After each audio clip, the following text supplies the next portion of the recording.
June 22, 1941. Western Soviet Union. At first light, artillery from Operation Barbarossa opened across a front nearly 2,900 kilometers wide.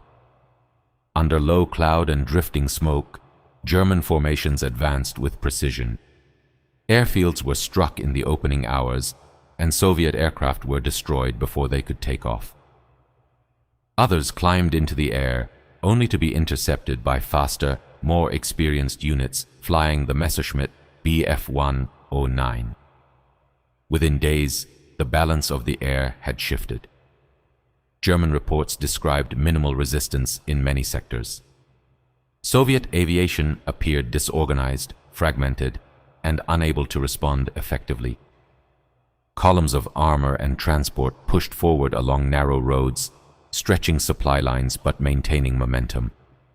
Yet not all Soviet aircraft had been designed to contest the sky. Among the formations that began to appear in late June were small groups of a new type, the Ilyushin Il-2. It was slower than most fighters and carried a heavy frame that reduced agility. But its design served a different purpose.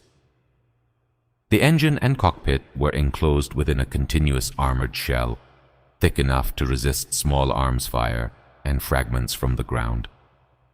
Designed by Sergei Ilyushin, the aircraft was intended to fly low, often below 100 meters, where it could directly engage vehicles, artillery, and infantry. Its armament reflected that role: 23-millimeter cannons mounted in the wings, machine guns, rockets, and small bombs carried under the fuselage. Early encounters did not favor it. Without rear gunners in the initial models, Il-2 pilots were exposed to attack from behind. German fighters quickly adapted, approaching from the rear and below, where the armor was less effective. Losses were significant. Some units reported losing half their aircraft in a single engagement. German assessments at the time were direct. The aircraft was durable but predictable, slow to turn, limited in visibility, and vulnerable without escort. That judgment began to change in July. By mid-July 1941, German armored units advancing towards Smolensk relied heavily on extended supply columns. Fuel trucks, ammunition carriers, and support vehicles stretched for kilometers along narrow roads bordered by forest and marsh. Movement was steady but exposed. Anti-aircraft coverage was present but uneven, often concentrated around key units rather than the entire column. On several occasions, Il-2 formations approached at low altitude, using terrain for concealment. Flying just above treetop level, they remained below the effective detection range of many observers until the final moments. Then they attacked. Cannons opened first, targeting lead vehicles to halt movement. Rockets followed, striking clustered trucks and fuel carriers. Bombs were released at short range, increasing accuracy. The attacks lasted minutes, but the effect was immediate. Burning fuel spread across the road. Vehicles attempted to disperse, but found little space to maneuver. German units responded with anti-aircraft fire. Light guns tracked the aircraft as they passed overhead, but many rounds deflected off the armored hull. Reports noted that standard rifle caliber fire had little visible effect.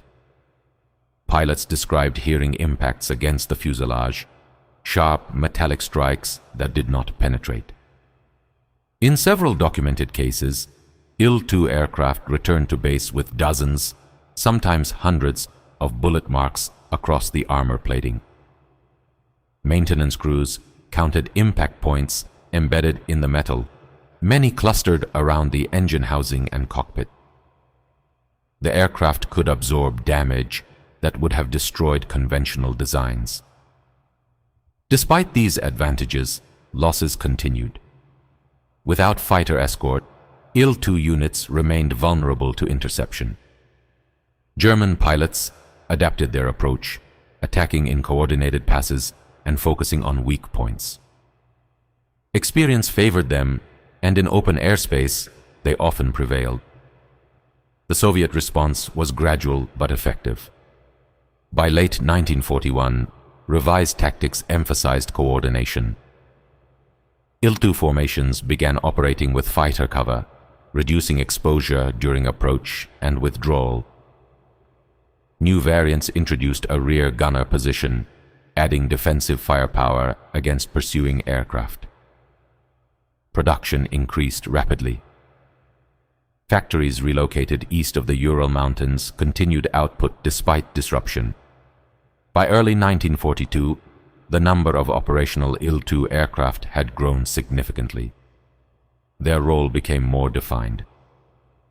Rather than isolated strikes, they were now deployed in concentrated attacks against key targets: bridges, supply depots, and advancing columns. Timing was coordinated with ground operations, often preceding or supporting counterattacks. In winter conditions, their effectiveness remained consistent. Snow-covered terrain improved visibility of moving vehicles, while frozen ground restricted off-road movement, forcing columns onto predictable routes. One engagement in early 1942 illustrated their growing impact. Near the approaches to the Central Front, a German convoy moved along a forest road under overcast skies. Visibility was limited. Air cover was not immediately available. The column included fuel trucks, artillery tractors, and armored cars, spaced unevenly along several kilometers. Il-2 aircraft approached in small groups, maintaining low altitude until the final approach. The first pass targeted the front of the column, disabling lead vehicles. A second group struck the rear, trapping those in between. Subsequent passes focused on fuel carriers. Within minutes, the road was blocked in both directions. German anti-aircraft crews responded quickly, bringing light guns into position. Several aircraft were hit, and at least one was forced down. But others continued their attack runs, absorbing damage and maintaining formation. By the end of the engagement, a significant portion of the convoy had been destroyed or abandoned. Reports from the scene described burned vehicles, scattered equipment, and blocked movement along the road. The disruption delayed supply delivery and required rerouting of following units. Such attacks did not decide the campaign on their own, but they imposed a cost that accumulated over time. As 1942 progressed, the Il-2 became a standard element of Soviet operations. Its presence was expected in sectors where ground fighting intensified. German units adapted by increasing anti-aircraft coverage and improving coordination with fighter units, but the threat remained. The aircraft's design continued to prove resilient. Armor protected critical systems, while simple construction allowed for relatively rapid repair and return to service. Pilots operated under demanding conditions. Low-altitude flight required constant attention to terrain, enemy fire, and formation spacing. Attacks were conducted at speeds and heights that left little margin for error. Losses remained part of the reality. Yet the aircraft continued to appear over the front, often in increasing numbers. By mid-war, it had become one of the most produced military aircraft in history, reflecting both its utility and the scale of the conflict. The initial underestimation had shifted. German reports no longer described the Il-2 as merely durable. It was now recognized as a persistent and dangerous threat to ground movement, particularly when operating in coordinated groups. Convoys moved with greater caution. Anti-aircraft units remained on alert. Fighter cover was requested more frequently.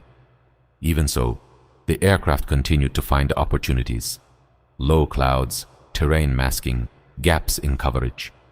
And when it did, the result was often the same: Sudden attack, concentrated fire, and disruption out of proportion to the time spent over the target.